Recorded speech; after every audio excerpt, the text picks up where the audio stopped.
It's important also to teach goodness to the child and let the child catch it from your behavior. This is part of resourcefulness. We've touched on it a little bit, but let the child catch it from your behavior. You know, how you treat your spouse, your child will treat his or her spouse in most cases. Some cases maybe not, but in most cases. So it's important for us, very, very important for us, to go out and to speak, or to make sure that the children that are witnessing us get the good example. They see, they learn from us. Go out of your way to address your spouse with respect, to utter words of goodness, words of love. Address with respect, you know. Listen to each other in a way that your children can see that, oh, when mom says something, dad gives it importance. So when I get married, I'm going to give what my wife says a lot of importance. Yes. Why? Because they learned it. They saw that it worked. And they saw that mom is smiling and happy, but mom is crying, depressed. When dad comes, he's in the living room watching TV. Mom says something, he doesn't give an answer. Then he starts screaming and yelling. Then he goes and complains to his friends on the phone, and he does this and so on. Children are watching. Believe me, they think that when you get married, well, she's just a worker. She's here to cook your food, and she's here for your mother to take control of.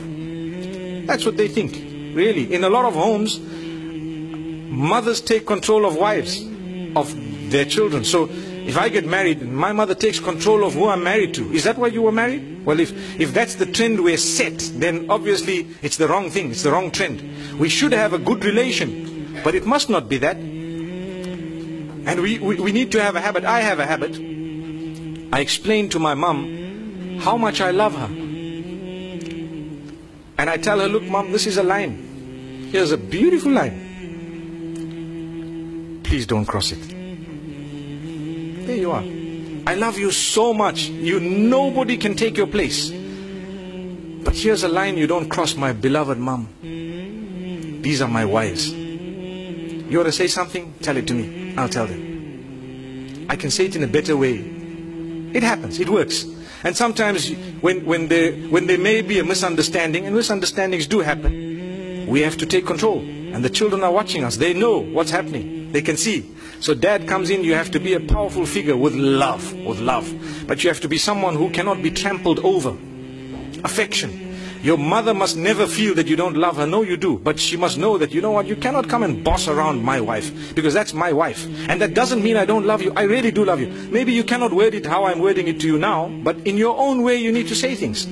Because parenting, and a successful parent can only be a successful parent when they have minimized their own issues.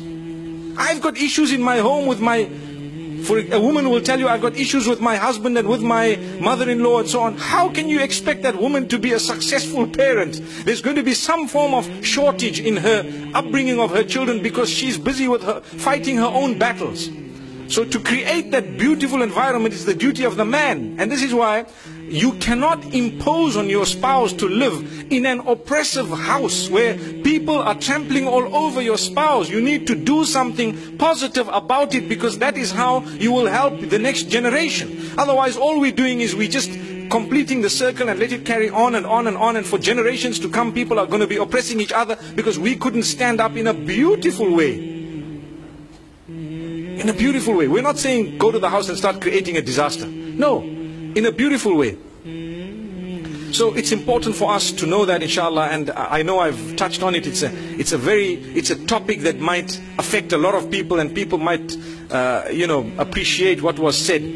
But at the same time, I hope and I pray that less people are being affected by it as time passes, because it is us who can make a difference. You know, when your children are married, give them their space, give them a little bit of their freedom.